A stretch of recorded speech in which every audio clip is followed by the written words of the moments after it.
آج ہم بقایا سیرت نبوی میں حضور کی مدنی زندگی آئینہ تقویم میں کا دوسرا حصہ پیش کر رہے ہیں۔ اس میں ہم کل ذکر کر رہے تھے غزوہ بدر کا۔ اسلامی مملکت مدینہ کے خلاف قریش کی جارحیت ناگزیر تھی، کیونکہ وہ مسلمانوں کو اب تک بھی اپنے شہر کے محض بگوڑے تصور کرتے تھے۔ اس صورت میں بھلا انہیں مسلمانوں کی ایک الگ اور آزاد مملکت کا قیام کیسے برداشت ہو سکتا تھا؟ کچھ واقعات ایسے بھی پیش آئے جن میں ایک تو رئیس مکہ عمرو بن حضرمی کا قتل اور دوسرے مکہ میں ابو سفیان کے قافلے سے ایلچی کی آمد، جس نے اہل مکہ کو مسلمانوں کے اس قافلہ تجارت پر متوقع حملے سے ڈرا دیا۔ ان میں ہیجان پیدا ہو گیا۔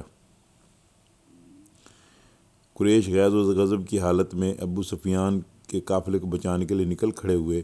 ابو سفیان کا کارواں تجارت مکہ کی معیشت کی ریڑھ کی ہڈی کی حیثیت رکھتا تھا۔ اس قافلے کے لٹ جانے کا مطلب اہل مکہ کی معیشت کی تباہی تھا۔ یہی آن حضرت کا مقصود تھا۔ ادھر مدینہ منورہ میں آن حضرت کو بھی اطلاع مل چکی تھی کہ ابو سفیان کا قافلہ واپسی میں بدر کے مقام پر پڑاؤ ڈالے گا، لہذا آپ نے بھی بدر پہنچ کر اس کارواں تجارت پر چھاپہ مارنے کا منصوبہ بنایا۔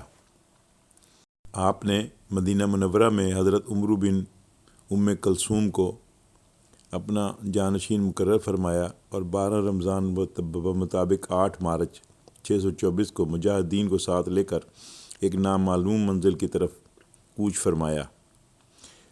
منزل مقصود کو ناظاہر کرنا بھی آپ کی جنگ حکمت عملی کا ایک حصہ تھا۔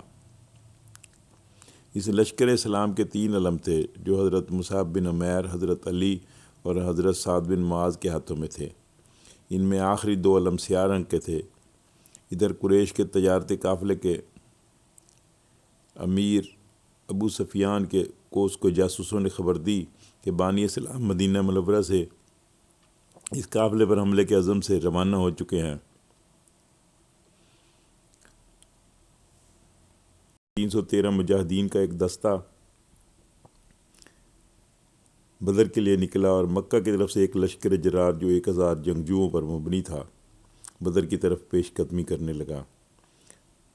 جوفہ کے مقام پر ابو سفیان کے قافلے کا آمنا سامنا اس لشکر قریش سے ہوا جو ابو جہل کی قیادت میں بدر کی طرف بڑھ رہا تھا۔ ابو سفیان اور دیگر صاحب الرائے حضرات نے ابو جہل کو مشورہ دیا قافلہ کے بچ نکلنے کے بعد وہ خود بھی لشکر سمیت مکہ واپس لوٹ جائے اور لڑنے سے گریز کرے، مگر ابو جہل اور اس کے ساتھیوں کی دلیل یہ تھی کہ قریش کا لشکر اب لڑے بغیر واپس لوٹ جانا بزدلی پر محمول کیا جائے گا۔ یوں 17 رمضان مبارک 2 ہجری بمطابق 13 مارچ 624 حق و باطل کا پہلا معرکہ برپا ہوا، جسے غزوہ بدر کبریٰ کہا جاتا ہے۔ اس میں حق کو بالآخر فتح حاصل ہوئی اور مسلمانوں نے اپنے سے 3 گنا زیادہ بڑے لشکر پر فتح پائی، اور اس میں ابو جہل جیسے بڑے سردار بھی مارے گئے اور بے شمار قریش کے 70 قیدی، جن میں حضرت عباس بن عبد المطلب بھی شامل تھے، بحیثیت جنگی قیدی گرفتار ہوئے۔ اسی جنگ میں حضور کو مال غنیمت کے طور پہ ذوالفقار بھی یعنی تلوار ذوالفقار بھی حاصل ہوئی۔ اس معرکے میں 14 صحابہ کرام نے شہادت کا جام نوش کیا۔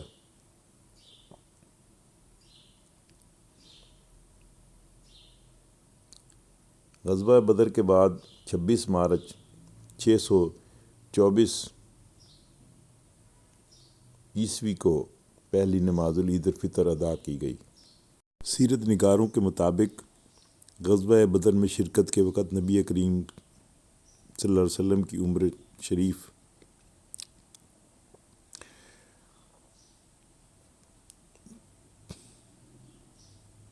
54 سال 6 ماہ اور 9 دن تھی۔ اسی سال رمضان شریف میں ہی حضرت رقیہ بنت النبی کریم صلی اللہ علیہ وسلم زوجہ حضرت عثمان نے وفات پائی، جو 19 رمضان 2 ہجری مارچ 624 میں ہوئی۔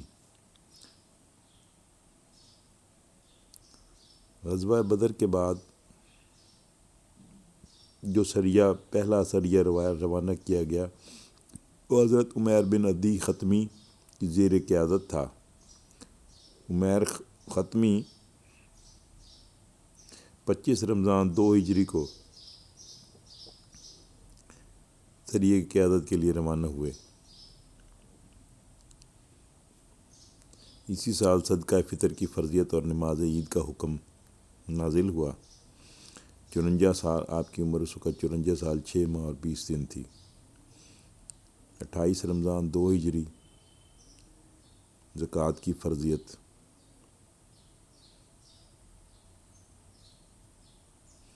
ماہ شوال 2 ہجری میں 10 اپریل کو ہوئی۔ شوال 2 ہجری ہی میں اپریل 624 میں ہی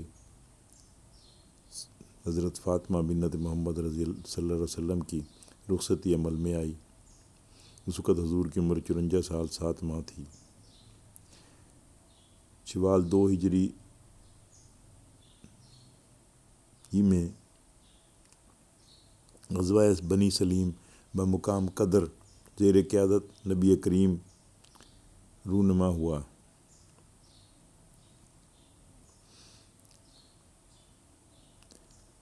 اس کے بعد غزوہ بنی قینقاع زیر قیادت نبی کریم، جب آپ کی عمر شریف 54 سال 7 ماہ 7 دن تھی، وقوع پذیر ہوا۔ اور شوال 2 ہجری اپریل 624 میں ہی بنی قینقاع کو مدینہ بدر کا حکم دیا گیا۔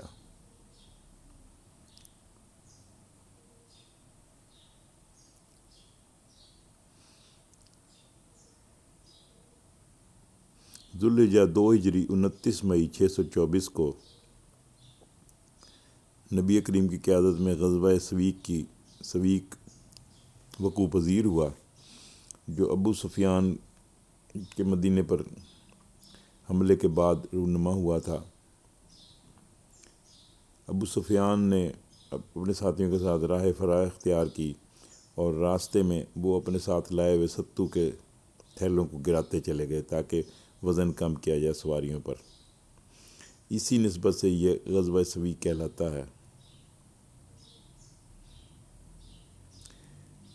10 ذوالحجہ 2 ہجری کو اسلام کی تاریخ کی پہلی بقرہ عید یا عید الاضحیٰ منائی گئی۔ اس وقت حضور صلی اللہ علیہ وسلم کی عمر 54 سال 9 ماہ اور 2 دن تھی۔ یہ 3 جون 624 کو منائی گئی۔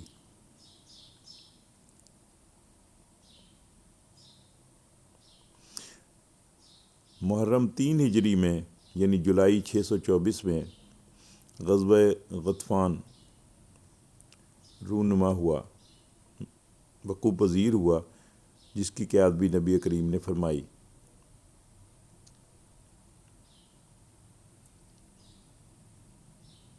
اسی سال 14 ربیع الاول 3 ہجری 4 ستمبر 624 کو کعب بن اشرف یہودی کو سریہ محمد بن سلمہ میں قتل کیا گیا۔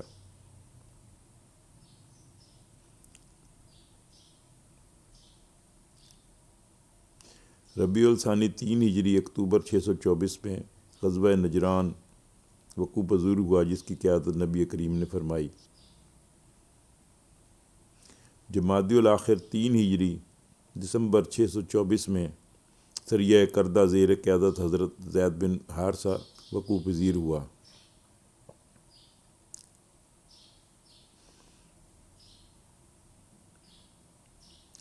تین ہجری فروری 625 میں ماہ شعبان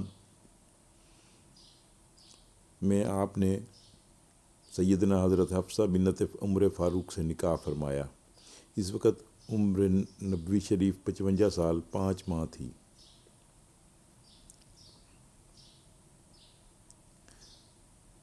شوال 3 ہجری 22 مارچ 625 کو غزوہ احد وقوع پذیر ہوا، جس میں مسلمانوں کی قیادت نبی کریم نے فرمائی۔ اگرچہ اس غزوے میں پہلے